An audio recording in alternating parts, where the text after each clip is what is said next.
Merci d'être venu pour cette conférence. Être bien dans son assiette, c'est l'essentiel pour garder la forme. Je pense qu'on va se présenter à tour de rôle et puis vous expliquer un petit peu ce qu'on va vous raconter pendant 1 heure. Bonjour. Bonjour. Bonjour à tous. Vous voulez vous présenter? Non, non, vous allez commencer, je vous laisse vous présenter. Donc pour ma part, je suis Juliette Méry, responsable des partenariats au sein du PRIF, Prévention Retraite Île-de-France. Alors le PRIF, c'est un organisme qui organise des actions de prévention santé à destination des retraités autonomes en Île-de-France sur différentes thématiques. Et puis je vous détaillerai un petit peu plus tard et plus en détail la thématique qui nous intéresse aujourd'hui, la nutrition. Bonjour, Jérôme Saglier. Moi, je suis un partenaire de l'assurance retraite sur le portage de repas à domicile et sur les bilans nutritionnels. J'ai fondé une entreprise il y a 15 ans de portage de repas à domicile qui s'appelle Appétit Associés. Je suis aussi pour ma fédération professionnelle, la FEDESAP, excusez-moi, le président de la commission nutrition et portage de repas à domicile, de façon à voir comment ça peut s'insérer et comment aujourd'hui le portage et la nutrition peuvent être des facteurs de maintien à domicile et d'un maintien à domicile de qualité. Voilà. Et je fais partie aussi, je fais aussi partie depuis sa création du collectif de lutte contre la dénutrition et on est en train de terminer la semaine de lutte contre la dénutrition qui est une semaine nationale. Voilà.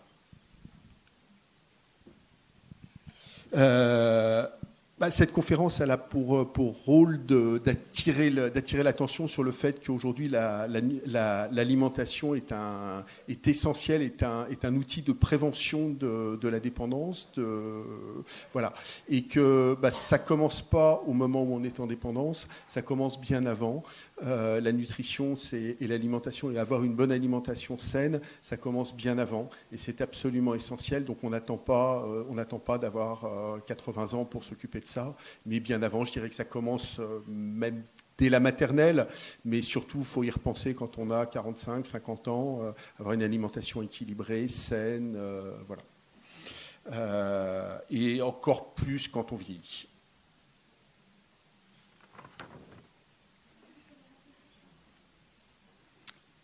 Alors, on va commencer par un quiz pour vous questionner sur les connaissances qu'on peut avoir sur l'alimentation et la nutrition et puis les liens qu'elles ont avec notre santé.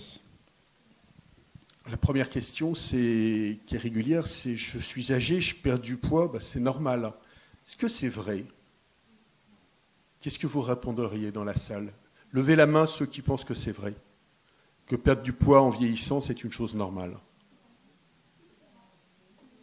Non, absolument pas. C'est absolument pas normal de perdre du poids. C'est pas parce qu'on vieillit. Ce sont des causes du vieillissement. Ça peut être lié à des maladies, ça peut être lié à une dépression, ça peut être lié à une mauvaise alimentation, ça peut être lié à plein de choses. Mais il faut absolument lutter. Et on reverra ça tout à l'heure. Mais il est essentiel de surveiller son poids. C'est vraiment l'outil principal de lutte contre la dénutrition. Je fais un bon déjeuner le midi, donc je n'ai pas besoin de dîner. Qui est d'accord avec cette phrase? Personne. Personne, effectivement, vous avez raison. Il est nécessaire en fait d'avoir 3 à 4 repas par jour, 4 dans l'idéal, et vraiment de ne pas sauter de repas pour avoir en fait des apports énergétiques et nutritionnels tout au long de la journée. Effectivement, le 4e repas, ce serait une collation dans l'après-midi, voilà, dans l'idéal pour vraiment être apporté de manière continuelle les apports énergétiques et nutritionnels dont notre corps a besoin pour rester en forme. Et surtout ne pas oublier les protéines. Le meilleur dîner est un dîner léger à base de potage, de yaourt et de fruits. Et non plus, c'est vrai, tout à fait. On a besoin d'un dîner complet avec entrée, plat, garniture, fromage et dessert, parce que le dessert, c'est souvent la partie plaisir, et qui est très importante dans l'alimentation pour maintenir l'appétit. Voilà. Donc oui, on a besoin de repas complets. Un petit déjeuner, un dîner, et une collation, c'est pas mal à 16 heures, voilà, quand on peut.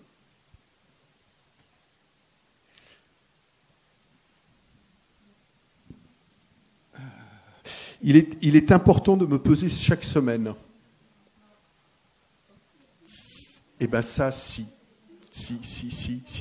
Ça, c'est essentiel. Et au-delà du poids, de votre poids, ce qui est beaucoup plus important, c'est la variation de poids. Et donc ça, il y a une formule mathématique qui est l'IMC, l'indice de masse corporelle, qui est quelque chose à surveiller, que les médecins surveillent. Mais ce qu'il faut retenir aussi, c'est que 500 grammes de perte en une semaine, c'est un signal d'alerte. C'est à un moment, il faut se poser la question. Et plus globalement, sur je crois, ces 6 semaines, 5% de variation de poids, c'est aussi un indicateur très important. Donc vraiment, il faut avoir une balance chez soi, il faut surveiller son poids, c'est vraiment un point très, très, très important.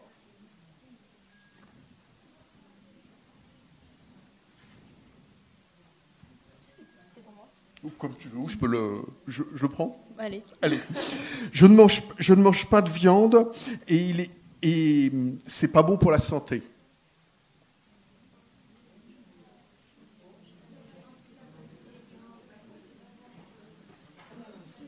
Alors non, c'est bon pour la santé et puis plus globalement, il est absolument essentiel d'avoir des protéines tous les jours. Alors, ce n'est pas forcément de la viande, ça peut être de la viande, mais manger au moins 2 à 3 fois de la viande par semaine, c'est quand même très bien. Ça permet d'entretenir sa masse musculaire, ça permet d'entretenir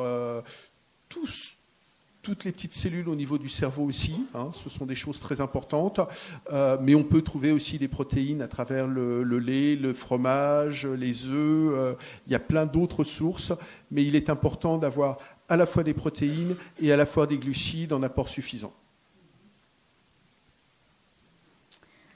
Je n'ai pas besoin d'activité physique quotidienne. Est-ce que c'est vrai ça ? Non.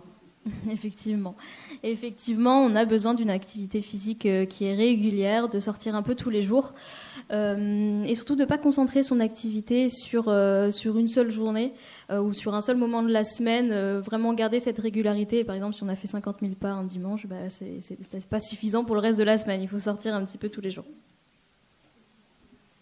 Et puis enfin, la dernière question, on pourra en poser beaucoup, c'est pas uniquement.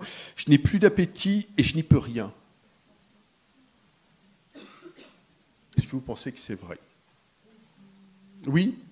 Eh bien non, c'est pas vrai. Alors je dirais que c'est toujours compliqué quand on perd l'appétit, c'est vrai que c'est pas simple, mais on peut agir dessus. Il y a plein de causes qui font qu'aujourd'hui l'appétit disparaît.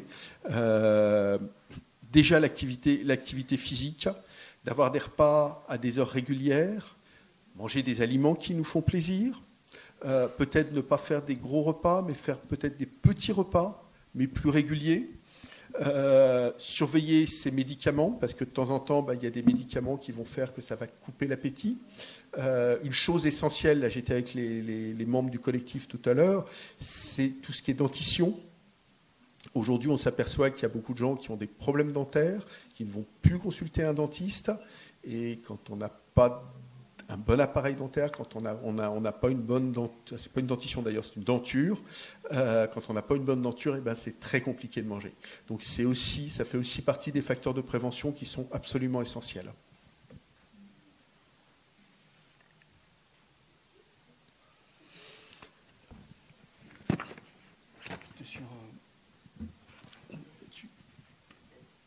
Alors, quelques chiffres qui vont faire peur, mais qui sont réels.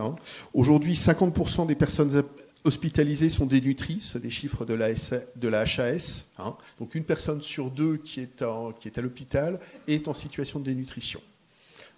Qui est une des raisons, on parlera des bilans nutritionnels de l'assurance retraite tout à l'heure, qui est une des raisons pour lesquelles l'assurance retraite a mis de gros moyens sur la prévention à ce niveau-là.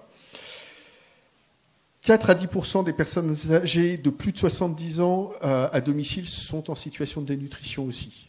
C'est énorme. C'est énorme. Sachant qu'aujourd'hui, 75% de la population âgée de plus de 70 ans est à domicile. Et un chiffre aussi qui doit faire réfléchir, c'est que 40% des personnes âgées sont hospitalisées pour des causes directes ou indirectes liées à la dénutrition. Ça veut dire quoi? Ça veut dire qu'aujourd'hui, nos hôpitaux sont remplis de gens qui n'ont pas assez mangé. Donc finalement, de nourrir correctement, de s'alimenter correctement, au-delà de la dimension sociale essentielle, c'est aussi pour nos finances publiques quelque chose de très important. Ça permet de vider nos hôpitaux et ce n'est pas quelque chose de très compliqué, mais il faut l'anticiper, il faut être dans des actions de prévention.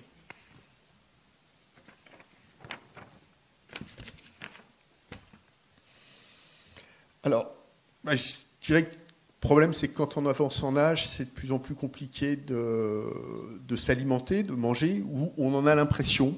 Pourtant, il y a des solutions simples, et c'est de chercher des solutions qui sont adaptées à sa situation. Il n'y a pas une situation, il n'y a pas une bonne solution, mais on doit tenir compte de l'environnement social, de l'environnement économique et de l'environnement physique. Et j'en rajouterai un troisième, qui est l'environnement culturel. Parce que c'est vrai qu'on ne mange pas de la même façon à Lille que l'on mange à Nice. On ne mange pas selon sa religion. Certaines religions font qu'on ne mange pas forcément toujours de la même façon. Et malgré tout, s'il y a une très bonne solution, il y a une très bonne solution qui est meilleure que toutes les autres, qui est de faire ses courses, de préparer son repas et de manger en famille ou avec des amis. Ce n'est pas toujours possible, mais de faire ses courses, ça... Ce qu'on disait tout à l'heure, ça développe de l'activité physique, ça développe du lien social, on va voir les commerçants, etc.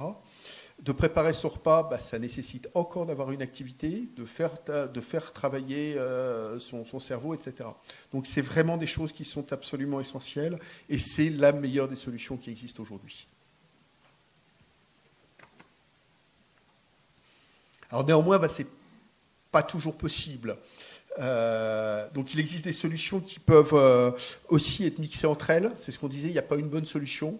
On peut faire plein, il y a plein de choses et l'idée c'est dans la mesure du possible d'avoir recours à plusieurs solutions. On peut manger au restaurant, ça permet d'avoir du lien social, ça permet de sortir, ça permet toujours d'avoir de l'activité physique. Quand les communes le proposent, c'est d'aller de temps en temps, il y a un foyer, il y a des foyers, par exemple dans la ville où je suis, il y a des foyers où les personnes âgées peuvent venir manger, donc réunir, échanger, partager. On peut se faire livrer des courses à domicile aussi, puis après cuisiner. Aujourd'hui, il y a plein, vous allez sur Auchan Direct, sur Carrefour Direct, sur etc.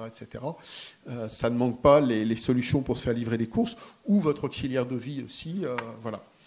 Bien évidemment, utiliser les services d'une auxiliaire de vie qui soit en capacité de préparer les repas, de servir le repas, d'aider à la prise du repas. Faut trouver une personne qui soit en capacité de savoir cuisiner, de gérer, et de vous aider à gérer un budget. C'est pas toujours simple, mais ça existe. D'avoir un service de portage de repas à domicile. Là, c'est ma partie, je peux vous en parler pendant longtemps. L'important, c'est pareil, c'est d'avoir une solution qui soit suffisamment souple et qui vous offre du choix et des aliments de qualité. Et qui fasse aussi de la veille sociale. Et puis, bien évidemment aussi, quand on a ses proches, d'avoir recours à ses enfants, à des amis, à des voisins, qui vont préparer des repas, qui vont éventuellement venir manger avec vous. Voilà. Et puis à un moment, c'est de mixer tout ça entre soi. On peut avoir une auxiliaire de vie qui fait 2 repas dans la semaine, et puis un portage pour le week-end, ou un portage pour le reste de la semaine, et puis le week-end, c'est les enfants qui viennent manger. Voilà.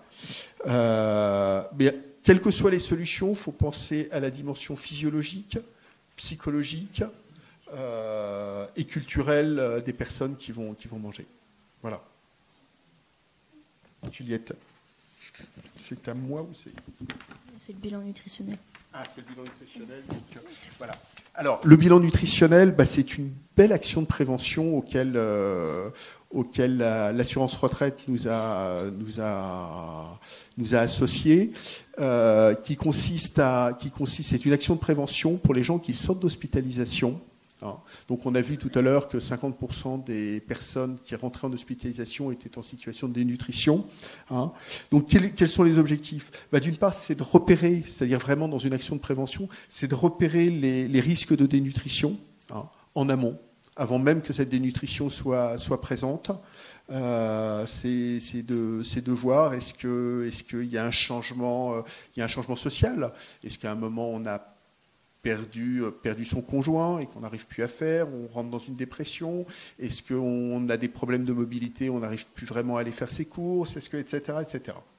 Est-ce que la cuisine est équipée pour qu'on puisse faire à manger? Parce que de temps en temps, on s'aperçoit, moi j'ai vu le micro-ondes qui est trop haut, on n'arrive plus à l'atteindre, voilà. Connaître les causes qui ont généré ces modifications alimentaires, hein. Quelles sont les causes de ça, et puis prévenir les conséquences médicales, sociales et économiques liées à la dénutrition. Hein. C'est un petit peu ce que je développais tout à l'heure, c'est une surmédicamentation qui fait qu'à un moment on n'arrive plus à manger, etc., etc. Ensuite, une fois qu'on a diagnostiqué tout ça, s'il y a des nutritions, c'est surtout de proposer à la personne ou à ses aidants d'alerter le médecin, parce que c'est l'élément clé du dispositif. Médecin ou dentiste, hein, parce qu'en effet, on a souvent des problèmes de denture. Hein. Voilà. Et puis derrière, conclure le bilan par des conseils, je dirais même pas le conclure, c'est même dès le départ, c'est donner des conseils et des aides diététiques. Il y a des petits conseils tout simples, comme de fractionner les repas dans certains cas, d'avoir une alimentation enrichie, voilà, de rajouter un petit peu de crème, de rajouter un œuf dans le potage. Ce sont des choses toutes simples qui vont permettre d'inverser un processus. Ce qu'il faut savoir, c'est que passé 70 ans, quand la dénutrition s'est installée, c'est pas irréversible, mais c'est compliqué. Donc il faut vraiment anticiper la chose. Hein. Et puis derrière ça, c'est aussi le rôle du bilan, c'est de faire un diagnostic et c'est de permettre une coordination avec tous les partenaires qui vont intervenir au domicile pour ralentir ça. Sachant que le bilan en plus ne se passe pas uniquement à domicile, ça se passe aussi, alors j'allais dire en résidence-service, mais les résidences-service sont aussi des domiciles. Voilà. Alors, je vais vous parler un tout petit peu du portage de repas. Je ne peux pas résister parce que c'est quand même ma chose. Donc, Appétit Associé, on est dans le Val-de-Marne. On couvre une quarantaine de communes périphériques. Donc, on fait le 12e, le 20e, une grosse partie du Val-de-Marne et le sud du 93. On a une clientèle âgée, hein, puisqu'on est vraiment dans la grande dépendance. Notre client moyen a 87 ans et reste 27 mois chez nous. Hein. En général, quand il part, c'est pas pour des bonnes nouvelles. Mais on a des gens qui sont restés plus de 12 ans. On a une cliente qui est restée plus de 12 ans, notre cliente régulière. Hein. Aujourd'hui, on a un menu classique avec 9 choix à chaque fois. Donc on a tous les jours 9 entrées différentes, 9 plats, 9 garnitures, 9 fromages, 9 desserts. Et on a toute la déclinaison en menu de régime, sans sucre, sans sel, sans résidus. Donc des menus de régime et des menus à structure modifiée, mixés sans sel. Hein. Alors j'insiste, les structures modifiées, c'est souvent soit des problèmes de déglutition, soit des problèmes de denture. Sur les régimes sans sel, sans sucre, de plus en plus de gériades disent, passé 70 ans, ça ne sert pas à grand-chose. L'essentiel est avant tout d'être dans le plaisir. C'est beaucoup plus important d'être dans le plaisir que d'être dans le médical. Après, je ne suis pas médecin, donc voilà. Mais c'est ce que me disent les gériades de Mondor. Voilà. C'est pas issu de moi. Hein. Donc, nos menus sont renouvelés tous les jours. Il y a 9 choix et on n'a pas de quantité minimum, pas de frais d'abonnement. Donc, on vient et on part. Moi, c'est ce que j'ai coutume de dire. Je veux que des clients satisfaits. Je parle de clients parce qu'un client a des droits et des devoirs. Alors, vous avez pas de quantité, pas d'abonnement. Donc vous venez. Faut qu'on soit un service de confort, de plaisir et non pas une contrainte. Donc soit ça répond à la demande et on reste, soit ça répond pas à la demande et chacun peut partir et revenir de la même façon d'ailleurs. Qu'est-ce que j'ai ? Oui, et puis dernière chose, on assure tout un lien social, c'est-à-dire qu'on déposera le repas dans le frigo, on vérifiera les périmés, jamais on ne laissera un repas sur un paillasson, même si on nous le demande, parce que des œufs mayonnaise au mois d'août, quand il fait 20 degrés dans le couloir, voilà, c'est très dangereux d'un point de vue. Donc ça, c'est pas des choses que l'on fait. Voilà. Et s'il y a une absence, s'il y a quoi que ce soit, eh ben on préviendra, on alertera soit les secours, soit préviendra la famille, mais on ne partira pas en laissant ça.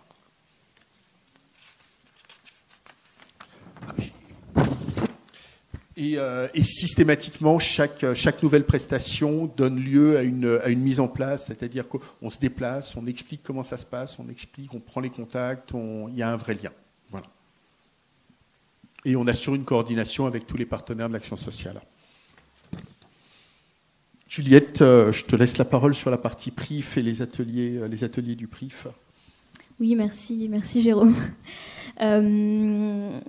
Effectivement, pour revenir à l'atelier, aux ateliers du PRIF, qui sont en fait des ateliers de prévention sur la santé à destination des retraités en Île-de-France. Ce sont des ateliers qui sont collectifs et à taille réduite. Donc on accueille entre 12 et 15 participants. Et comme voilà, le citait Jérôme plusieurs fois dans sa présentation, le lien social est un des objectifs majeurs des ateliers du PRIF. Et c'est pour ça qu'il est collectif et c'est pour ça qu'il nous tient à cœur qu'il soit participatif et bienveillant. C'est-à-dire que les participants vont être amenés à prendre la parole, à échanger entre eux sur les différentes thématiques qui sont abordées au cours des séances. Donc c'est des séances qui s'organisent de manière hebdomadaire, ce qui permet de se retrouver et pareil de garder un lien social tout au long de l'atelier qui est plus ou moins long en fonction des thématiques. On va être entre 5 à 12 séances. Donc on part sur un long mois jusqu'à 3 mois pour les thématiques les plus longues. Et ce qui nous intéresse aujourd'hui, c'est l'atelier Bien dans son assiette qui aborde la thématique de la nutrition. Celui-ci se déroule sur 5 séances. Que vous pouvez découvrir ici. Ces 5 séances permettent vraiment de faire le tour sur les différents aspects de la nutrition et l'importance de bien manger, puis c'est les liens avec la santé. Donc vous voyez là, la première séance traite vraiment des bénéfices à maintenir une alimentation équilibrée et les bénéfices sur sa santé.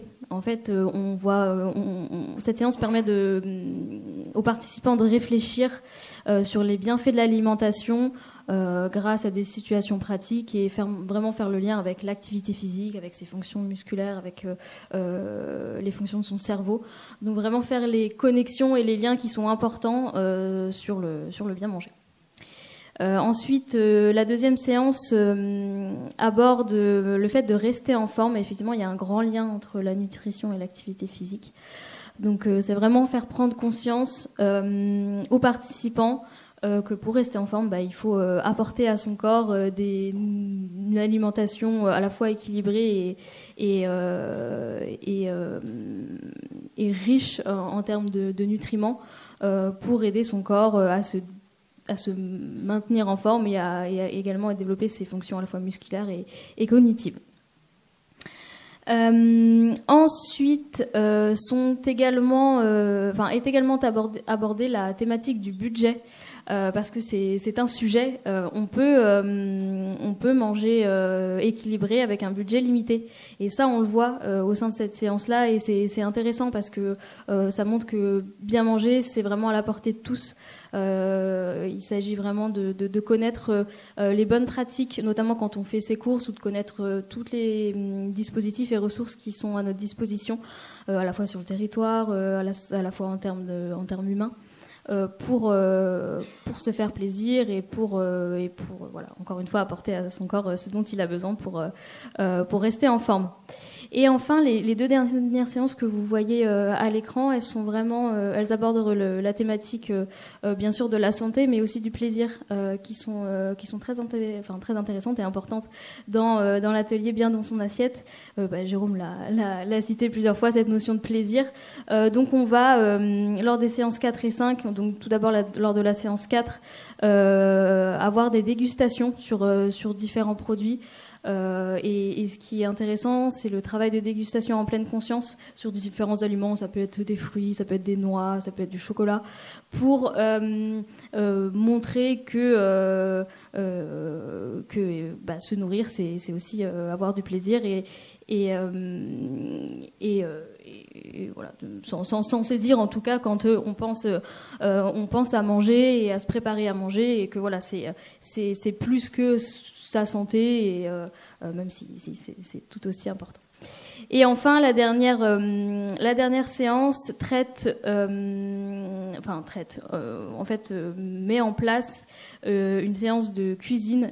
Donc là, on retrouve le plaisir, on retrouve le lien social, on retrouve la nutrition, utile à sa santé, et ce qui permet d'avoir une séance vraiment très conviviale sur l'élaboration d'un repas qui est facile à reproduire à la suite de l'atelier. Et qui montre aux participants que c'est possible, même avec des ustensiles assez simples, de réaliser une cuisine, un repas, ça peut être un dessert, une entrée, quelque chose d'assez simple et de bon pour sa santé.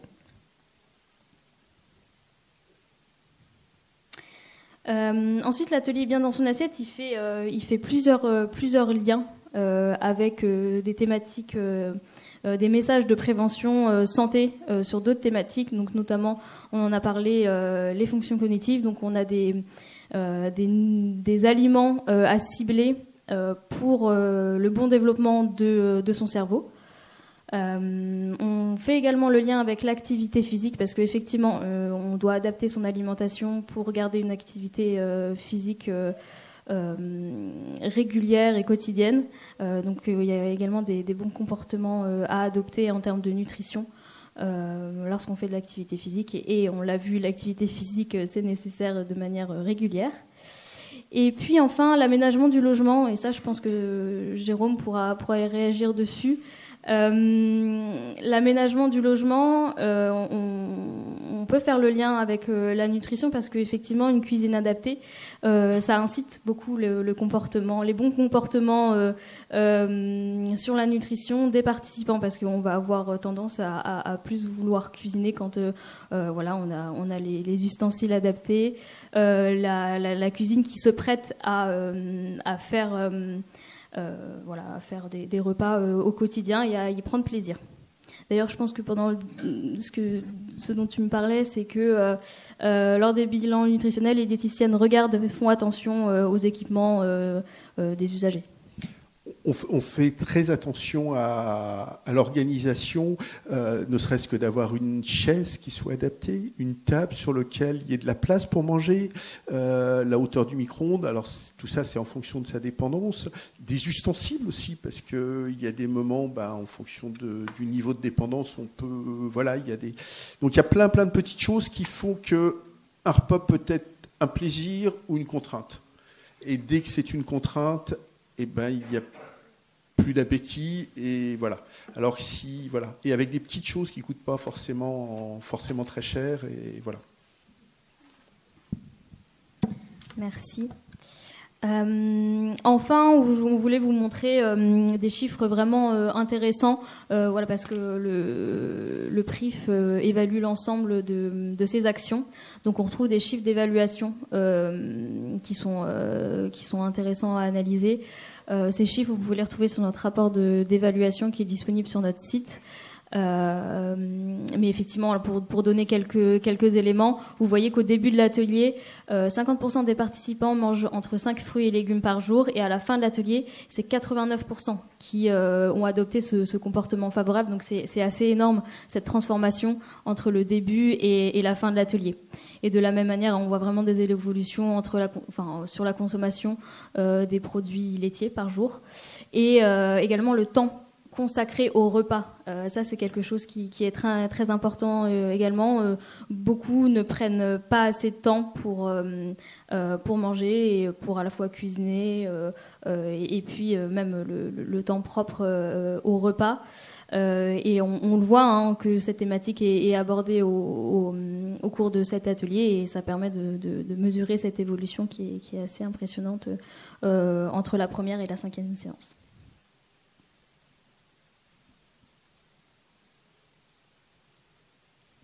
Merci pour votre attention. Oui. Juste une chose sur les bilans nutritionnels. De la même façon, ce sont des choses qui sont préconisées par l'assurance retraite au moment des sorties d'hospitalisation pour les retraités. Et quand nous les contactons, qu'on reçoit les fiches, très souvent on nous dit « j'ai pas besoin, ça fait 60 ans que je me fais à manger, je sais, j'ai pas besoin de vous ». Et on insiste un petit peu, le bilan est mis en place, et ensuite, à la fin du bilan, on demande. Et les gens nous disent tous « ah oui, c'était utile, ça a servi et on a appris des choses, sans parler des fois où on était dans des situations de dénutrition et on a réussi à avoir des reprises de poids, des inversions de choses. Donc le bilan nutritionnel et vraiment les actions de prévention sont vraiment très très importantes. » Oui, merci beaucoup pour votre attention. Est-ce qu'il y a des questions dans la salle suite à ce qu'on a pu dire lors de notre présentation ?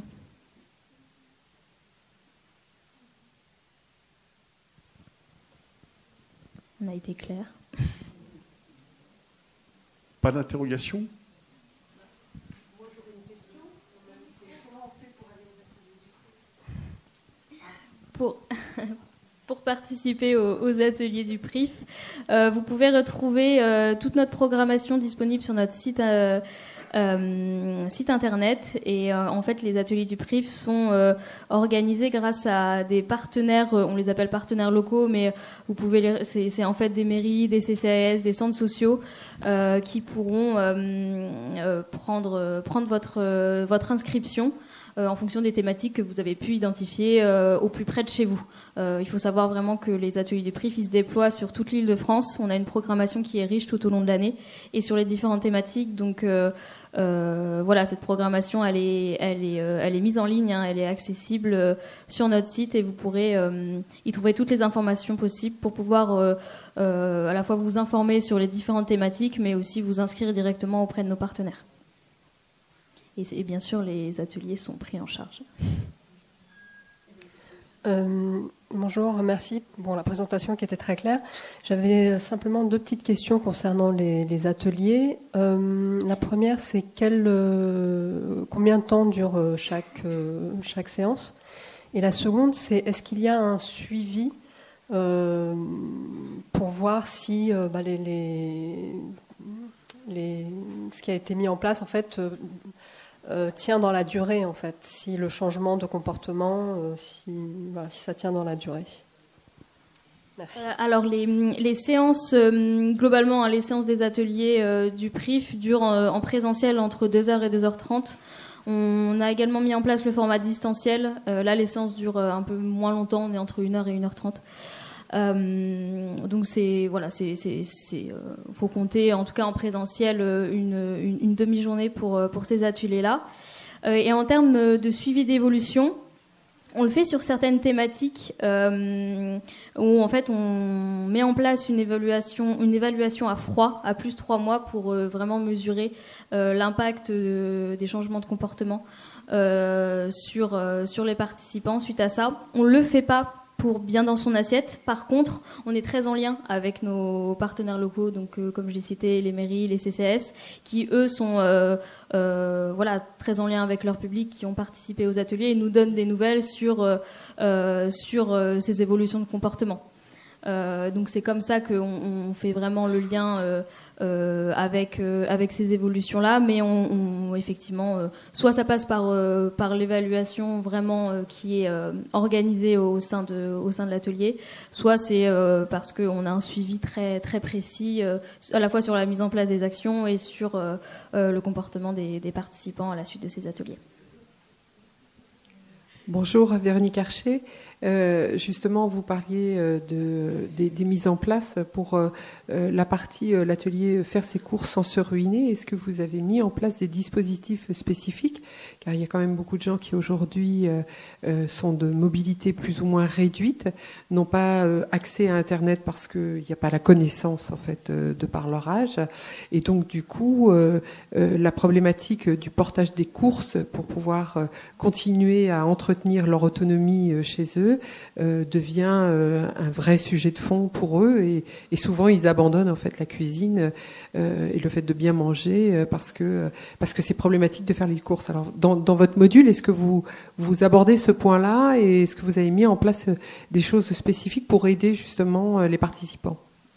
Alors effectivement, on en parle lors de cette séance-là et l'idée c'est vraiment d'apporter l'ensemble des ressources qui sont à disposition des participants sur leur territoire. En fait, dans cette séance-là, on va beaucoup solliciter le partenaire local avec qui on met en place l'atelier, qui peut les orienter directement vers les dispositifs qui sont propres finalement souvent à son territoire, même si bon, effectivement on peut retrouver les mêmes choses un peu partout, mais ce qui est vraiment intéressant dans cette séance-là, c'est de le co-construire avec le partenaire pour avoir un maximum d'informations pour les participants et puis surtout en fonction de leurs besoins. Merci.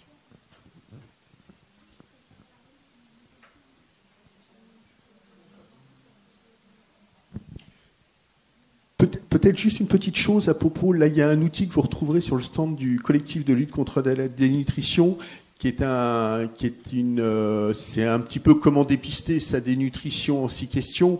Ça ne remplace pas un bilan nutritionnel, ça ne remplace pas une consultation médicale. Par contre, ça permet d'avoir des indicateurs à la base de ces trucs en se disant là, je suis peut-être à risque, ou ma mère, mon père sont peut-être en risque, ça vaut le coup. Donc là, j'en ai quelques-uns, vous pouvez les prendre. Hein. Et puis autrement, vous pouvez aller les chercher sur le stand du collectif de lutte contre la dénutrition. Ça s'appelle Parade.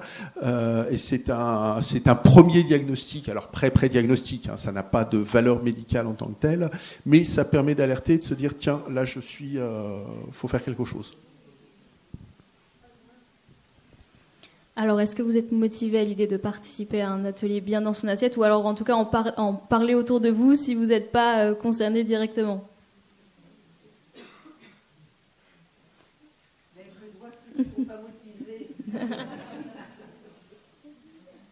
Bon, bah, vous êtes tous très motivés, alors ça fait plaisir. Et en termes de bilan nutritionnel? Bon, bah, très motivés également. Jérôme, est-ce que c'est bon pour toi? Moi, c'est bon, oui, je sais. Oui. Je voulais vous remercier. Merci à tous. Je voulais vous remercier. N'hésitez pas à nous retrouver sur le stand de l'assurance retraite Île-de-France D05 pour avoir des informations, pour vous inscrire sur des ateliers du CRIF et sur le stand de la MDSAP, je crois que oui. toute la journée, vous avez des questions sur les coordonnées de repas. Merci beaucoup.